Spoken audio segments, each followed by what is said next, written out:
In search of Leccinum boreale, the northern redcap, and this is actually kind of an interesting story, and because we're doing a couple of interesting initiatives at the Mycological Society this year, and kind of it all wraps up around these Leccinums, and I've been really interested in Leccinums for many years.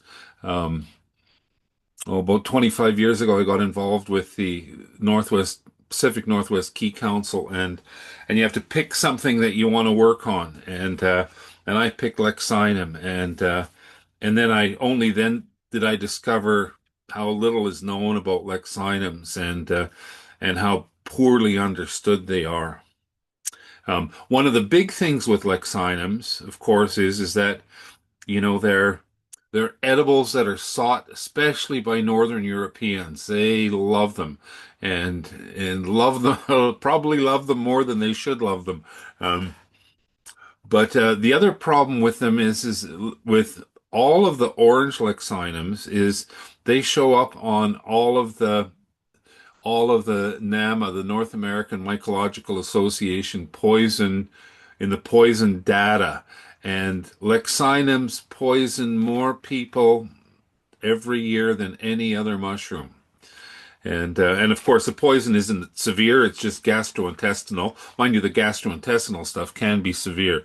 So there's a real interest, like what's going on there, what's happening, and uh, and we don't have answers for that yet. But it's guessed that they're antibiotic enough that when you overeat them, and especially undercook them and overeat them, then you can seriously disturb your gastrointestinal system. And it's kind of looking like that might be it. Or it might be it might be something that we're going to kind of talk about here is uh is that it might be a different species, and there might be one species of orange leccinum that actually is poisonous, so or has toxins in it. Anyways, okay, now it's not moving. Let me just see.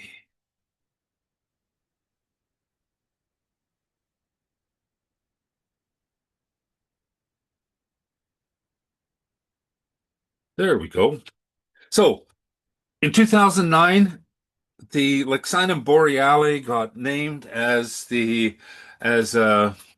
as the as the provincial official mushroom of Alberta, the provincial mushroom.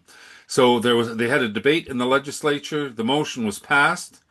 Now, regretfully, what happened is before they could actually take the next step, which was to enact this into the official Emblems Act, the legislature disbanded and went into another election, and it hasn't come back ever since. And we've kind of been wanting to pursue this, but I've been a little bit nervous about this, and I'll tell you why in a few minutes. So then.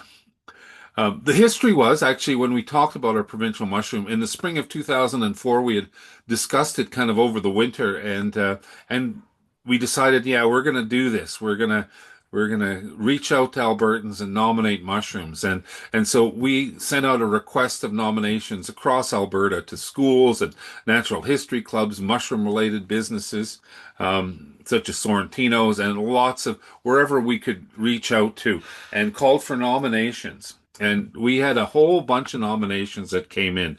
The red cap was one of them. The morel was another one. The Western giant puffball. I think at that point somebody had said in honor of Ralph Klein, who was the premier at the time, that the Western giant puffball should be under consideration. Oyster mushroom, Combs tooth, and of course even the fairy ring, which is a lot of people's nemesis. So we went through the nominations, and the top three finalists from all the nominations were the Combs tooth, the oyster mushroom, and the red cap. And because these nominations were coming in from the general public, they were coming in as they were coming in as common names. And so these were the common names: the oyster mushroom, the combs tooth, and the red cap. And then we put it to a vote in the fall of 2004, again, through all of these places, through schools, through the botanic gardens, through all kinds of events. And I think we had something like 3,000 votes have come in. So the issue became that when we were putting it up for the final vote, we couldn't just put the red top up, because we've got about 4 or 5 red tops. And so we kind of went through the books and decided that, well, the one that's probably the most appropriate would be the northern red top, the Leccinum boreale, and so we chose that.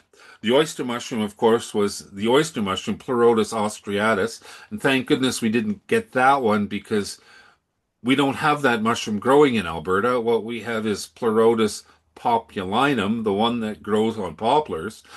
So that would have been problematic. We'd have to go back and amend the Emblems Act, and also the Combs tooth, which is still to this day Hericium coralloides, and I'm just waiting for that name to change. Anyways, the final note was the red top came out on top with just under 40%. The oyster a little bit behind that at 35.9, and the Combs tooth lagging up behind. So because of the process of everything going through. This wasn't brought before the legislature till 2009, but it was interestingly supported by a lot of MLAs and also by Lois Hole, our Governor General of the day, Lieutenant Governor of Alberta at the time, and we got all kinds of interesting, auspicious invites for tea at Government House and to discuss this and what we're doing. And Lois Hole would come out to our expos and our wild mushroom expos, and it was really kind of a interesting time. So I'm just going to quickly go through a little bit about Leccinums and where they kind of fit in with everything else. So a Leccinum is one of the mushrooms with pores or tubes, and there's a couple of different types. So we've got mushrooms that have a fertile layer that's made up of pores, which are usually a thin layer of the tube on the bottom side of typically a polypore. Um, and sometimes the tubes are longer cylinders. And usually with the tubes, you can peel them off. And when you can peel them off, that kind of puts you into the boletes. And if you can't peel off the tubes or the pores, that kind of gets you back into the polypores. And of course, we've got typical polypores like we know, like this Ganoderma applanatum, this artist conch, and they're typically growing on wood, but sometimes they grow on the ground as well. Um, and like I said, you can't really separate the pores from the tubes. There is one polypore called Albatrellus ovinus, the sheep polypore, um, that kind of looks like a mushroom, and it's a little bit soft like a mushroom. It's edible like a mushroom. So you might run into this. So there's a couple like this. There's a couple in the group. There's kind of a yellow one called Albatrellus syringae, and that's rare. And there's also the blue one, which is rare. This one is really quite common, so it wouldn't be it wouldn't be surprising that you found this guy here. But what we're really looking at is we're looking at these groups of boletes, and boletes typically comprise 17 families, 96 genera, 1,300 species. Luckily, in Alberta, we only have 4 families that we really need, with some add-ons that we need to really worry about. I think just 4 families. So when I started picking 40 years ago, there was boletus, and we had a bunch of different boletus. So one of them was the pepper bolete, and that was called Boletus pepperatus. Well, since that time, it's changed into Chalciparis, and it's still the same pepper bolete. And and we also have the Satan's bolete, which at that point was Boletus pulcherimus, the Western Satan's bolete.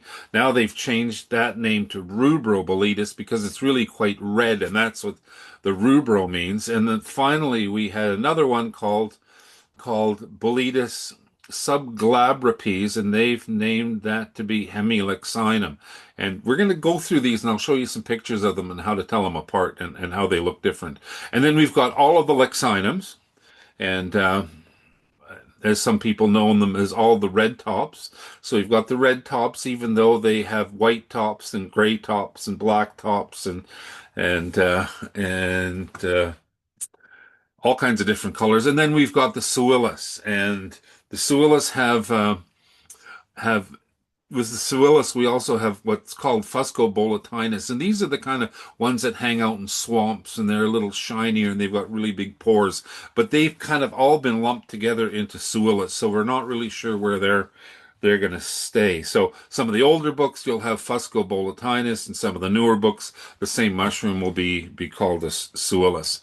Um, so how do we tell them apart? Well, the big thing we need to look at is the stem. And why do you want to know about boletes? Well, because in general, boletes are a really safe group to start to work on when you're learning mushrooms, and most of them are edible except for really one. And we're going to show you that one. That's Satan's bolete, and it's quite nasty actually. With the reaction it can give you.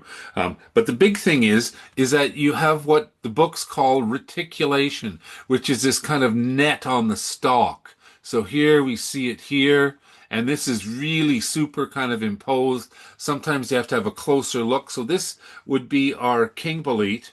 And when we say our king bolete, it's we really don't know which king. They say there's about 40 different kings. There's a spring king and a summer king and they're all different species. And the ones that we have, we've never had them sequenced yet, so we're not really sure what we've got, and we don't have very many of them either. So we're still calling it Boletus edulis, the king bolete. And of course, this is also known as porcini or the sep or the Steinpilz. What are some of the other names? But there's a bunch of them. So this is the one here in Alberta. And again, if we look a little closer, you do get the reticulation. So this is one that we find in the River Valley and in around Edmonton. And I won't say that it's common. It's uncommon, but every year, we typically find several, but not a ton of them.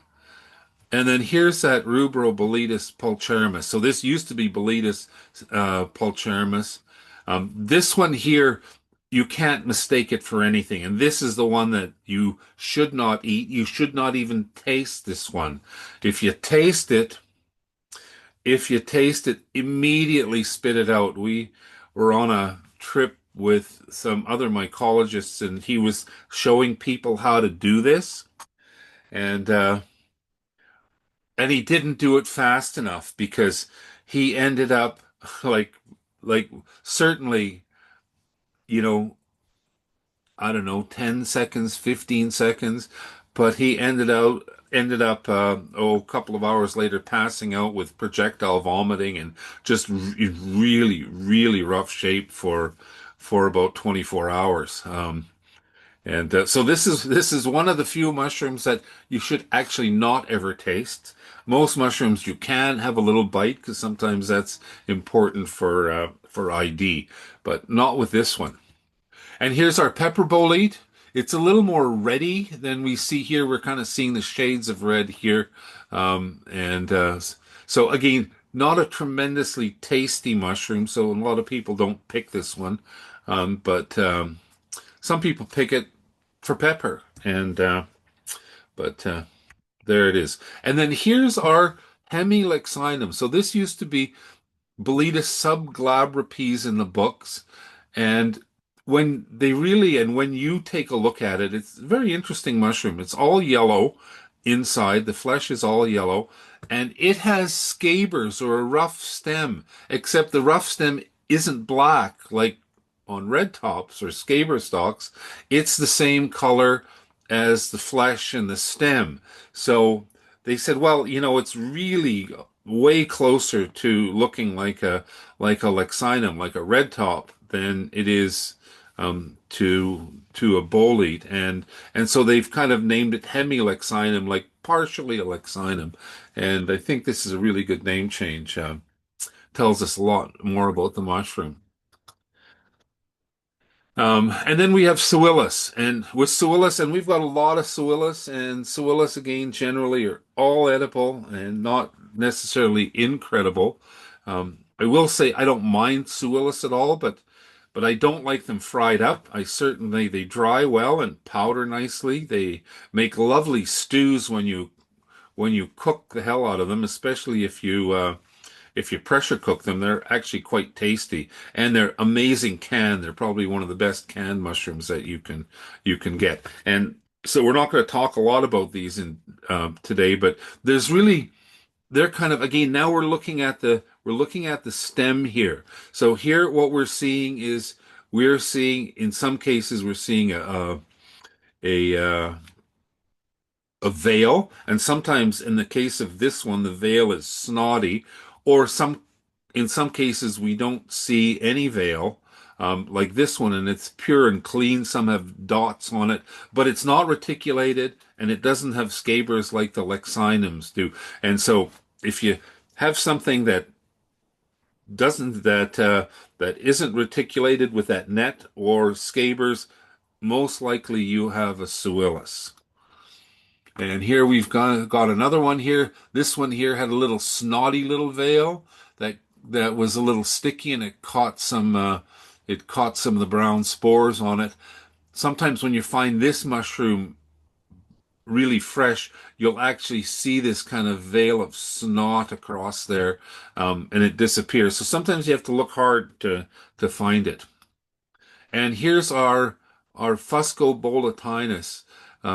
And when we take a look here, this was a characteristic that split it apart. Typically, they're slimy, like this one is, and it's got really, really big angular pores. Um, and Now they're kind of lumping it back together because they're really, really closely related. So now we're into our Leccinums, our red tops. Red tops, aspen boletes, rough stems, scaber stalks, and I'm sure there's some other names. And they come up in a variety of colors, but they all have some sort of scaber on the stalk, some sort of rough stem on it, sometimes just kind of dots like this one, sometimes elongated streaks, and but that's the thing that gives these Leccinums away. So to figure out you've got a Leccinum is one of the easiest mushrooms to identify. Figuring out which one you have, well, that's a whole different case. So one of the really common ones we have these Leccinum insignes, and these grow with aspens, and they're also known as the aspen bolete. And the one thing that's besides the character of growing with aspens, sometimes you'll see a little bit of greenish along the edge of the cap and green a little bit at the base of the stalk, some little streaks of green. And that's one of the things that we are thinking that is defining this to be the Leccinum insigne. Um, but we're not really sure. We're kind of calling it that until we're going to DNA sequence it, and then we're going to look at it a little bit closer and find out if what we've been thinking and how we've been recording is correct. So here's another one. This was a very interesting one. This one here is called Leccinum vulpinum, and and the only place we know for sure it grows is down in southern Alberta in with the pines in the foothills, because we actually had this mushroom sequenced at one of our Great Alberta Mushroom Forays, and at that point, when the results came back, we didn't even know that something like Leccinum vulpinum exists. And in fact, it's typically not mentioned in any book anywhere, and you kind of hear it as a side note when somebody's describing this Leccinum ponderosum, which grows with ponderosa pine, um, which we may have in Alberta, but we don't really know. Um, so so that's the one that we know that we have. Like the other ones we actually don't know because this one actually we've had sequencing done on. And then here, of course, is our Leccinum boreale. So this is an interesting story with the Leccinum boreale. So we again chose this one for the provincial emblem. So associated with aspen, it's very large, very bulbous stem, and it's the earliest of our Leccinum. So it kind of fruits in June. Doesn't have any of the green staining, and typically you can see it has this pronounced cuticle, this little skin flap along the edge. So this is what we think it looks like. And when we chose the mushroom, we went to Lenny Shalkwick's book, Mushrooms of Western Canada, and and and chose one of the red tops in her book. And we're really confident with what we're choosing because I know that she had sent all of her specimens off to Ottawa to the Mycological Herbarium, and the world class experts there went through stuff and confirmed everything that she had. So we're really really solid on the IDs in her book.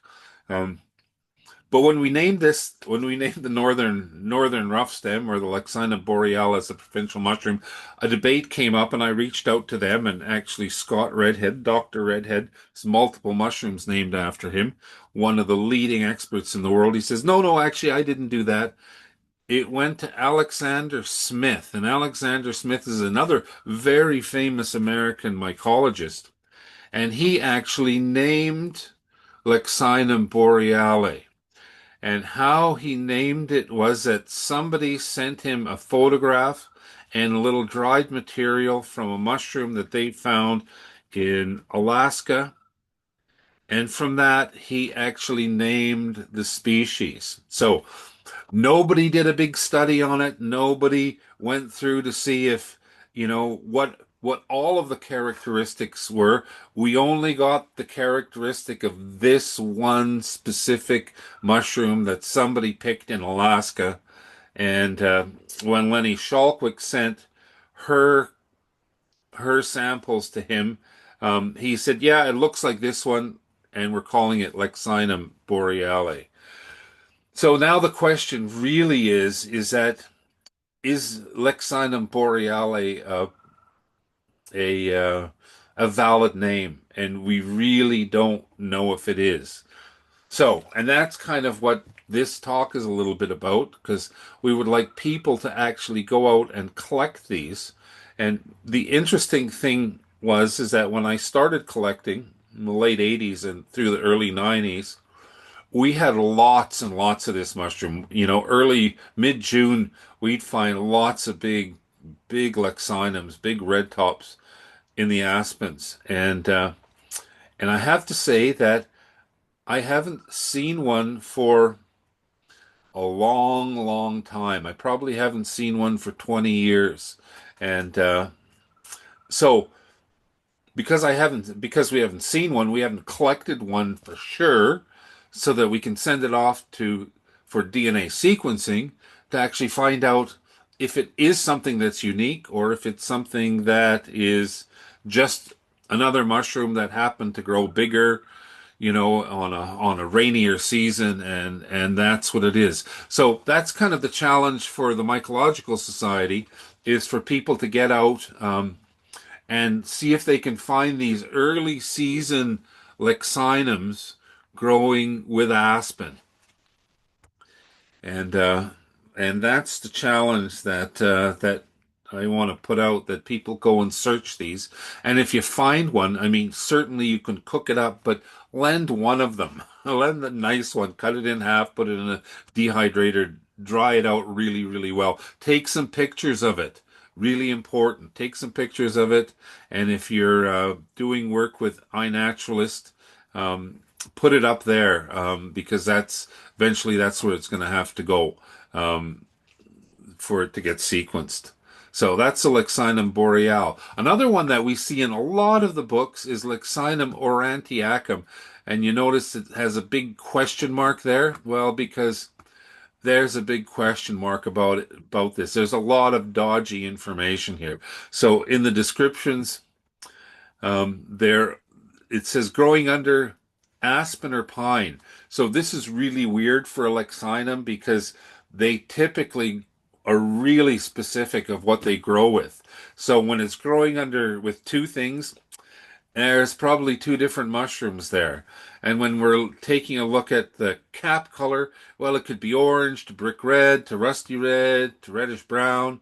Well, that could be four or five different red tops as well. So this name in itself is really dodgy, or not as much the name. The name will probably be correct, but which mushroom do you associate with the name is going to be the question. And the foot of it is really generally fairly equal all the way down. And I don't even know if these ones are those. This one might be a little bit too tapered. And so that's kind of the one characteristic that stands out. So again, we're going to be taking a look and seeing what we have here in Alberta. Again, why does that matter? Well, it's nice to know the name of something before you eat it.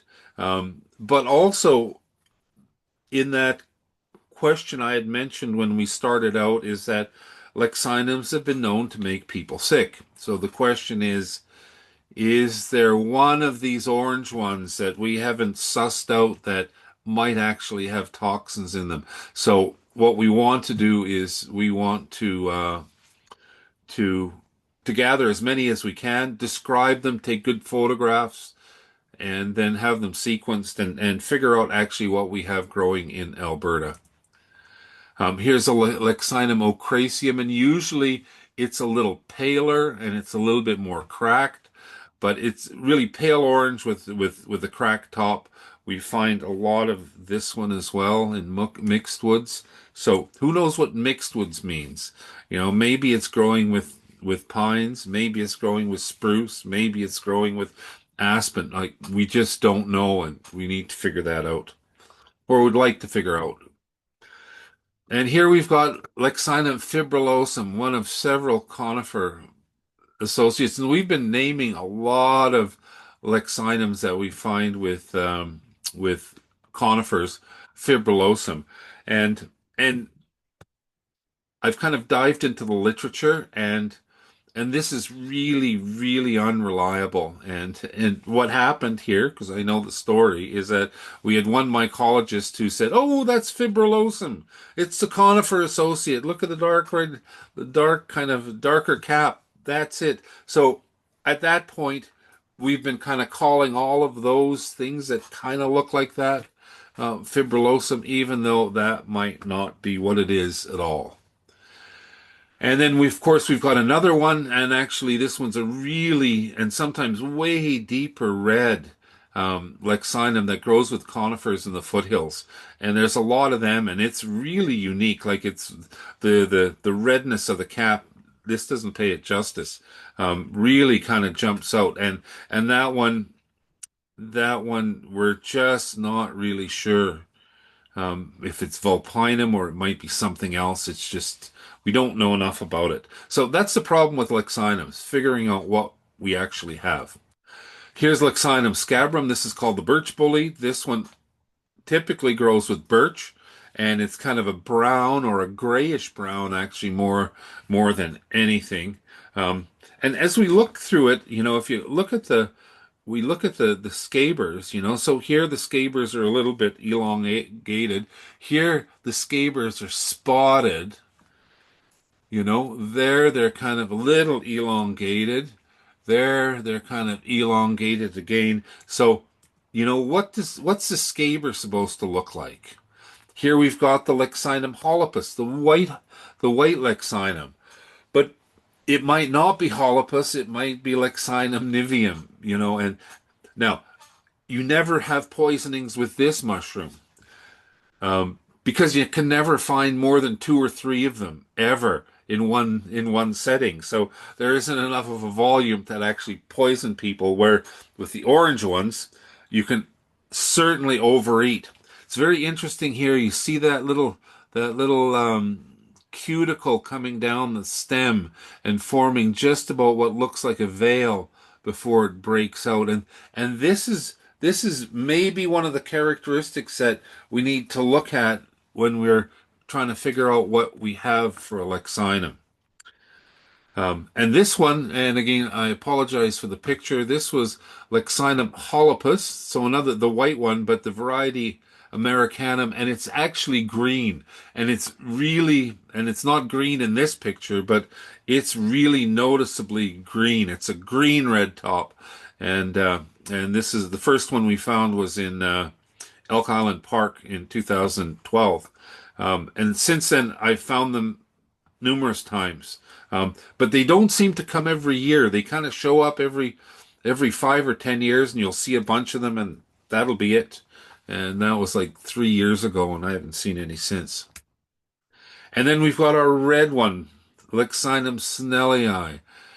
But when I ended up going through the big book, the Bowley book, I discovered that, well, Snellii isn't the only black one. There's probably four or five black ones. And it's just as likely that our black red top is one of the other ones. So for us, what we really need to do is collect these things, take good pictures and take some notes and send them in and we'll sequence them and figure out actually what we've got in the province. And that's kind of what the project's about here that I wanted to talk about because it's June and we're starting to look for the Leccinum boreale is kind of going through and figuring out what Leccinums we have. So at the Great Alberta Mushroom Foray, I've been kind of doing this and especially looking at Leccinums and taking lots of notes and trying to figure out what do I have to look for because most of the literature in literature like this one has 60 Leccinums, and it's really inconsistent of what they're using for characteristics. Some are using the bruising as characteristics, some not so much, some all kinds of different things, and it's really inconsistent. So I've kind of been going through and trying to figure out what characteristics there are and marking those down. And hopefully, when we're in at a camp for collecting stuff, we can actually suss out these things and find out um, is this so in this case we've got that green blue staining reaction. Is that a characteristic that we should be watching out for? We don't know if that and probably not in this case for this one. But we don't know. Are all the ones with the blue green stain on it? Is it something in particular? We've got some other ones in here. We don't really see the green from Leccinum insigni, but it's here. It's just a lousy picture, and that's me taking that picture. But so are these ones consistent? Is this consistent for Leccinum insigni, or does that go across different species? So we're guessing at what we're looking at. And here again, one of the big things, we saw that cap cuticle on those white ones. Here we see these great big flaps. Is this it? Or do all the mushrooms have it when they're young? And then when they grow big, it kind of disappears. There might be a few little tags along the end of the cap, and it's really, really hard to see. And again, here we're looking at the scabers. The scabers are little round things in this case. But as the mushroom grows and stretches out, does it stretch out into long fibers? So that's one of the other things. And so that's kind of what we're seeing here. So these are some of the pictures that I've been looking at from um, at Alberta Forays. I've been cutting it, taking a look at how it's bruising, taking a look at the stem. You see here, we see the long, long striations on the red top, and here we kind of get that bluish bluish and pinkish at the same time, bruising on it.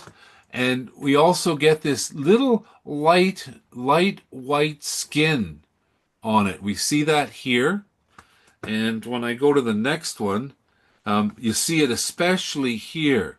You see that really white skin. And what's interesting about this is that if you do not have a sharp knife, you cannot cut that. Like that is really super rubbery. And so again, is this a characteristic that'll give us the name of a mushroom? So in this case, we see the white, and in this one here, it's black. So are these things characteristics? And again, right now we don't know, and this is kind of what we're trying to suss out. And here's some scabers that are a little bit lighter. When we look back again, there's some of the stretched out ones, some lighter ones. What's the characteristic and how is the best way to describe that? And then you do that by just looking at lots of them. So now this is the exciting part, is that the Alberta Mycological Society has started what we're calling the ad hoc collection and submission protocols. So what we're going to be doing is that anybody in Alberta can collect a mushroom and send it off to us and have it sequenced for DNA. So it's something that we're just working on. Hopefully officially it'll be launching within the next month or so, where we're going to be making some kits. So, citizen science based approach to mycology. Typically, what we've done at the Mycological Society is we've been databasing mushrooms and mushrooms that we feel fairly confident about the name, but only if we've had a scientist and a mycologist come along and say, yeah, that sounds reasonable. I'll check that one off. And so for people just collecting on their own without having somebody actually look at it and verify it, we've been not recording those, just because there isn't the kind of credibility behind these things. So now that there's DNA sequencing, well, now we can get way better credibility than even the experts can provide. So what we're trying to do is we're going to create these collection kits, which will basically be available at a nominal fee, and mostly just to cover the cost of the DNA and the little bags and the cards and the stuff like that that's in each of those kits. So basically, each kit will have a instruction card exactly of what you have to do. 10 wax paper collection bags, 10 specimen bags, 10 collection cards that are going to look like this, and 10 desiccants and 10 pre-printed mailing labels. So when you find your mushroom, you can you can well, what you do is the first thing you do is you take a picture of it.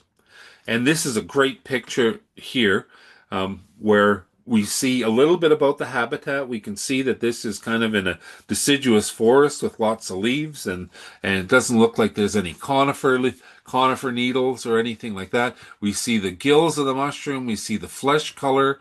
We see the cut through, how the gills attach. And if this person would have just taken this cap and moved it a little bit out of the way, we may have even had a spore print here. And if we had had that, then this is absolutely a top-notch photograph. And this is the kind of stuff we want to do. And then you fill out the card where it was growing. It was growing among some aspens and poplars and maybe some birch. And it was growing, obviously, there was on mineral soil and in leaf duff, lots of leaf duff, and it was growing in little clusters because there was 4 or 5 of them. What did it smell like? What was the spore color? And anyway, so photograph the specimen, put the information down, and what we're doing with those cards is we've got the number here on it. So we want you to lay the card down and take a picture of the mushroom with the card in it so that we can now match a number to a photograph. And after you take the mushroom home, you cut this tag off and to the pin it to the mushroom so that you don't confuse which mushrooms you've had, which mushroom is which. So we know which dried mushroom goes with with which stuff. And then everything has to be updated into iNaturalist because all of the people that are doing our our DNA work, they require that because they're using iNaturalist as the database for all of this information. So there's lots of stuff on YouTube and stuff like that on iNaturalist, and it's just a really good thing to learn how to use. And then actually you go out and once you've made a observation on iNaturalist, you can go find the observation number. It's one of a couple of different ways of doing that. So there it is. So once you've got all of that, you've collected the specimen, you've brought the specimen home, and typically what you want to do is you end up drying it. And when you're collecting, you kind of collect a mature one to sacrifice that you could make a spore print out of. Um, Usually a mature one, a young one, and the young one's best for sequencing. And dry them really well, and then put them in their little specimen bag with the card and with the number, and and a little desiccant pack, and then send it off to us, and we will have it sequenced.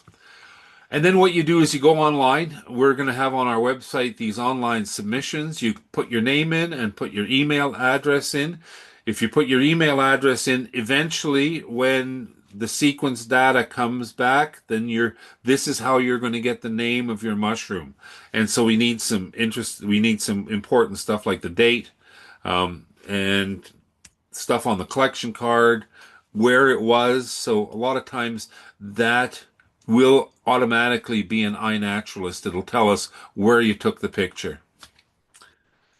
And then you just check off, which trees it was with, what it was growing on, just like on the card. Now you're just transferring that electronically to our database. Spore color if you have it. Comments on the smell, comments on the taste, and any and all the photographs. And on the back of the card, we've got some other things where we're asking you to kind of take a look, and when you're thinking about the mushrooms, because the issue is that one of the mushrooms that you're collecting might actually be a brand new species. And we're seeing lots of that right now. And you might think it's at Pleurotus australis, but it's turning out that it's Pleurotus populinum or something else. And so you may have been the first person to ever collect that. So as much information as we've got, because sometimes we won't find that mushroom again. And we've lost the opportunity to get enough information on it that we can actually describe it and get it a new species name. So do as much as you get as nerdy as you can in this process. So what are the expectations? So sometimes the results may take up to 6 months, because DNA is sequenced in batches. So we need like batches of just under 1,000 to kind of sequence them all together. And there's about an 85% success rate. So we're not going to get sequences on everything. If the specimen's older, if the specimen's contaminated, sometimes polypores are a little difficult. So one of the things, making sure that it's not contaminated, is just making sure that it's really super, super dry. And hopefully with that little desiccant pack that it'll get to us in good shape. And then when they sequence it, somebody still has to end up looking at the sequence and looking at the photograph and say, okay, does this make sense? Did we get the right stuff here? Like the sequence tells us that it should look like should look like a bolete, like a Leccinum, but actually it's looking like a gilled mushroom. Well, there's something wrong here, and that's kind of what this validation is all about. And if you're interested in whatnot, this is something that we would certainly work. We're going to work on doing some courses for our members. So if you can learn how to validate, and it means that you could validate your own personal collections as well and know a little bit more about them. So many of the specimens may be legitimately unnamed. So again, why collections, locations, photographs, descriptions are so critical. Sometimes no name might be the best name you're going to get.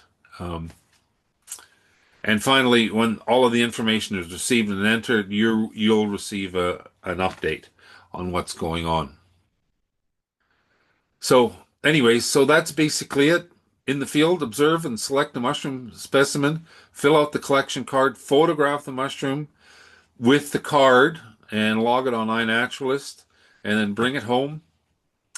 And after collection, you end up putting the stuff online, take any additional photographs, like cutting the mushroom in half, like you've seen some of the things that we're doing here, update the iNaturalist, dry it cracker dry, and then send it off to us. And we'll have a central place where you can just send it to us. You can send them one at a time. You can send them 10 at a time. There's going to be 10 actually packs in each collection kit.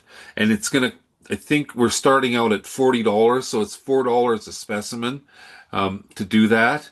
And that's really close to our cost for the collection cards, the bags, the desiccants, and getting the sequencing itself done. Um, so so that's that, and I think that's all I have. And